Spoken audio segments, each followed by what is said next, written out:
নমস্কার, শুভ সকাল। সবাইকে স্বাগত জানিয়ে শুরু করছি আজকের নতুন ব্লগ। আশা করছি আপনারা যে যেখানে আছেন ভালো আছেন, সুস্থ আছেন। ঘড়িতে এখন বাজে 9:44। তো ঘুম থেকে উঠেছি 9টা বাজে নাগাদ, উঠে ঘর টর ঝাড়ু দিলাম। মা এখনও শুয়েই রয়েছে।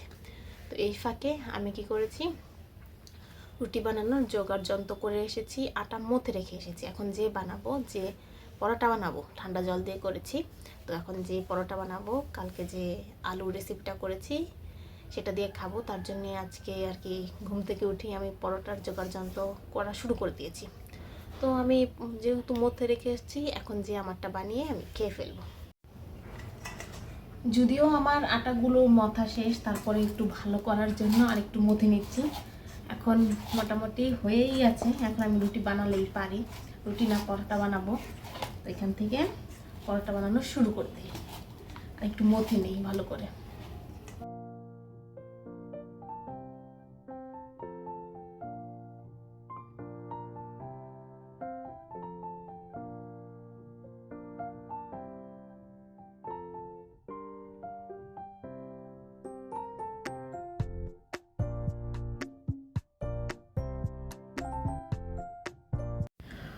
পরোটা বানানোর জন্য আটার যে ডোটা ছিল, মানে রুটি বানিয়ে আমি ভাজ করে নিয়েছি। এখন আবার বানাবো, বানিয়ে ভেজে এখানে দুটো আমি খাবো, দুটো মা খাবে।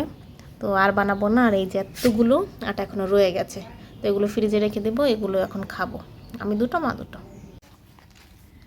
আমি পরোটা ভেজে নিয়ে চলে এসেছি। এত বড় পরোটা ভেজেছি যে আমি একটাই ভেজেছি, আর ভাজিনি। আর এই যে কালকের তরকারি নিয়ে চলে এসেছি। এখন কালকের তরকারি দিয়ে পরোটাটা খাবো। যদি আমার এটা খেয়ে না হয় তাহলে আরেকটা যে ভেজে নিয়ে আসবো। আমি বানিয়ে রেখে এসেছি, শুধু ভাজলেই হবে।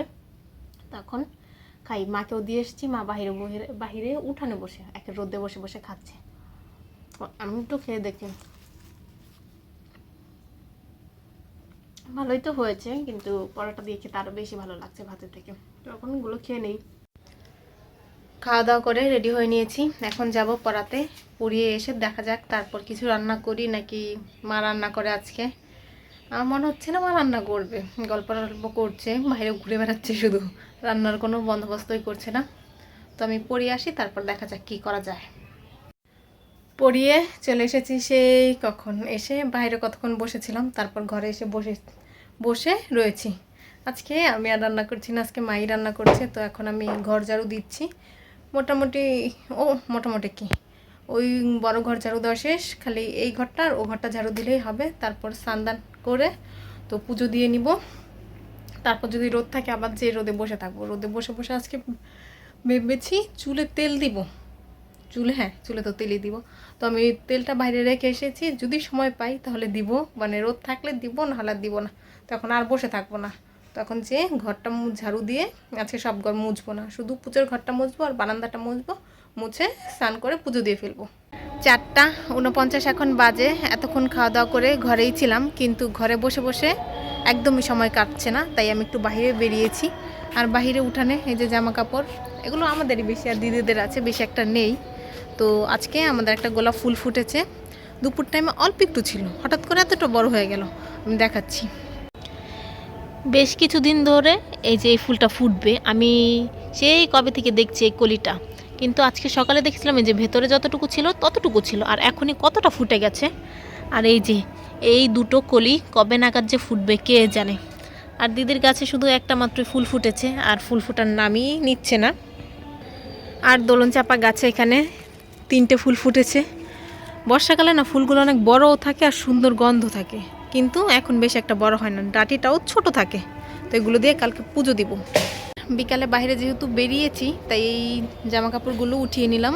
এগুলো নিয়ে এখন ঘরে মেলে দিয়ে তারপর আবার বাইরে একটু আসবো, বাইরে কিছুক্ষণ সময় ঘোরাঘুরি করব, তারপর সন্ধ্যা নাগাদ ঘরে চলে যাব।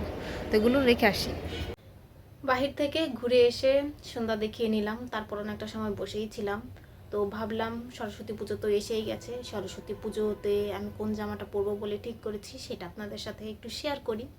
তো দিদি যাওয়ার আগে আমাকে সরস্বতী পুজোর ড্রেসটা রেডি করে দিয়ে গেছে। তো যেই ড্রেসটা আমি কিনেছি সরস্বতী পুজো উপলক্ষে কিনিনি, দুর্গা পূজা তো কিনিনি, মানে দুর্গাপূজায় এরকম ড্রেস কিনেছিলাম। তো ওই ড্রেসগুলো আমার এত ভালো লেগেছিলো, তারপর আরও দুটো অর্ডার করেছি। তো সেখান থেকেই ভাবলাম একটা সরস্বতী পুজোয় পরবো। তো দিদি যাওয়ার আগে রেডি করে দিয়েছে। আমি দিদিকে বলেছিলাম যে রেডি করে দিতে হবে না, রেডি করে দিতে হবে না, আমি পরে রেডি করে নিব, কিন্তু দিদি তবু রেডি করে দিয়ে গেছে। এই যে এটা একটা কমলা কালার ড্রেস, এর মধ্যে কাজ করা আছে বুকের মধ্যে। এখানে এটা কি পুঁতি বসানো আছে, আর মানে কারচুপি ওয়ার্ক করা আছে, মিরর বসানো আছে, স্টোন বসানো আছে। এই যে ড্রেসটা এরকম যাচ্ছে, এই ড্রেসটার ওপরে এরকম কাজ করা আছে, আর পুরো ড্রেসটাই তো প্রিন্ট করা আছে এই কমলার মধ্যে সাদা সাদা, আর এখানে একটু ডিজাইনও করা আছে, আর নিচে গোলাপ ফুল করা আছে। আর গোলাপ ফুলের এখানে সাইড দিয়ে পাইপ বসানো আছে, মধ্যে এগুলো স্টোন বসানো আছে। আর এখানে নিচে কটা ফুল আছে, একটা দুইটা মানে নিচে 4টা ফুল আছে, 4টা ফুলেই বেশ কাজ করা আছে। আর পুরো জামাটা এরকম যাচ্ছে। আর এই জামার মধ্যে এই সাদা সাদা ইসের মধ্যে মানে সাদার মধ্যে এখানে গ্লিটার বসানো আছে, কতটা বোঝা যাচ্ছে সেটা ক্যামেরাতে বোঝা যাচ্ছে নাকি না আমি বুঝতে পারছি না। আর এই যে পেছনেও আছে, হ্যাঁ পেছনেও গ্লিটার বসানো আছে। আর ও সামনে যে ফুলটা আছে গোলাপ ফুল, আর পেছনেও সেই গোলাপ ফুলটা আছে। এটা একটা 2 পিস জামা, এটা অনলাইন থেকে কিনেছিলাম 850 টাকা দিয়ে। মানে প্রথমে 2টা অর্ডার করেছি, এত ভালো লেগেছে, তারপর আরও 2টো অর্ডার করেছি, তো সেখান থেকেই একটা পরবো। ফার্স্টে ভেবেছিলাম অন্য একটা পরবো, কিন্তু না, আমি ভেবেছিলাম এই মানে এরকম ড্রেস 2টো আছে নতুন, শুধু 2টো থেকে যে কোনো একটা পরবো। কিন্তু দিদি বলছিল অন্য ড্রেস পরার কথা, কিন্তু দিদি যাওয়ার আগে তো বানিয়ে দিয়ে যেতে পারবে না, তাই পরে এটাই রেডি করে দিয়ে গেছে, এখন এটাই পরবো। আর এই যে এটার ওড়নাটা এরকম মানে ওই যে জামার নিচে যেমন ডিজাইন করা আছে সেরকম গোলাপ ফুল বসানো, আর এটার মধ্যেও গ্লিটার বসানো আছে। জামাটা হেব্বি সুন্দর। তো এটা তো আমি সরস্বতী পুজোর মধ্যে পরবো। মানে এটা 2 পিস ছিল, এটার পায়জামা ছিল না, তো আমার কাছে একদম কমলা কালার পায়জামা নেই, সাদা কালার পায়জামা আছে। কী কালার পায়জামা দিয়ে পরবো সেটা এখনও ঠিক করিনি, তো কমলা কালার থাকলে মনে হয় ভালো হতো। আর আমি এরকম যে কটা জামা কিনেছি মানে যে কটা 2টো তো পরে ফেলেছি, সেই 2টাতে আমি সাদা কালার দিয়ে পরেছি, তো ভাবছি এটা অন্য কালার দিয়ে পরবো। এখন দেখা যাক এখান থেকে কোন পায়জামাটা বের করি আর কোনটা বেশি ভালো লাগে, তো সেটাই পরবো। আর সরস্বতী পুজোয় উপলক্ষে কে কী পরছেন সেটা অবশ্যই কমেন্ট করে জানাবেন, আর আমার ড্রেসটা কেমন হয়েছে সেটাও কমেন্টস করে জানাবেন। তো এই ছিল আমার সরস্বতী পূজার ড্রেস। এখন যাব ও ঘরে চলে যাব, ও ঘরে যেয়ে কিছু খাওয়া দাওয়া করে ল্যাপের নিচে বসে থাকবো, বসে বসে ফোন দেখবো, আর তো আমার কোনো কাজ নেই। তো এখন ইদানিং মানে টাইমটা একদমই কাটতে চায় না, বসে বসে ফোন দেখি, তারপরেও একদমই সময় কাটে না। তো এখন তো আমার এই ঘরে কোনো কাজ নেই, তো ওই ঘরেই চলে যাই। এখন 9টা 28 বাজে, আমি শুয়ে শুয়ে ঘুমিয়ে গেছিলাম। তো মা ভাত খাওয়ার জন্য ডাকছে, আমার খাওয়ার একদম ইচ্ছে নেই। তারপরে যাব, এখন ভাত খেয়ে এসে শুয়ে থাকবো। ঘুম পাচ্ছিল, ইদানিং না ভাত খেতে ইচ্ছা করে না, ঘুম পেয়ে যায়, পরে উঠার খেতে ইচ্ছা করে না। তো ভাত খেয়ে এসে মশারি তো টাঙানোই আছে, এসে শুধু শুয়ে থাকবো।